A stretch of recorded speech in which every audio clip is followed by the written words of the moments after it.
ঠাকুরের আমলে, হরিচাঁদ ঠাকুরের আমলে, শ্রীপতি ঠাকুরের আমলে, হংসবতী ঠাকুরের আমলে মহান মহান যারা গোসাই ছিল, মহান মহান যারা আগল পাগল ছিল,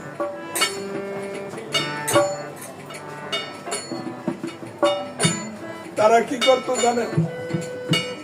আপনারা জানেন তারা কি করতো? তারা এই দেহ তরিখান গড়ার জন্য তারা সাজা দিত, সাজা দিত। এই তুমি বাদায় চলে যাও, অরণ্য জঙ্গলে যাও, এমন একটা মধুর বাণী দিয়া একটা বাক্য দিয়ে ছাড়ি দেব,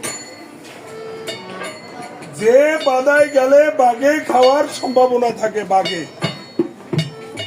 সেখানে বাঘ ভল্লুক তারা মানুষ পাইলে মারি ফেলে, খেয়ে ফেলে। সেই বাদায় ছাড়ি দিত কিনিয়া তার বাক্য বন্ধ করিয়া বাক্য দিয়ে ছাড়িয়ে দিত। সেই গুরু বাক্য নিয়ে তারা বাধায় চলে গেলে তাদের বাঘে খাইত।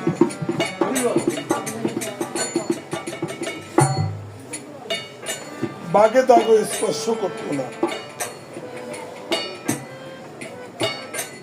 কথাটা না বললেই নয়, একটা কার্য অনুসারে আর একটা কথার প্রসঙ্গ এসে দাঁড়ায়।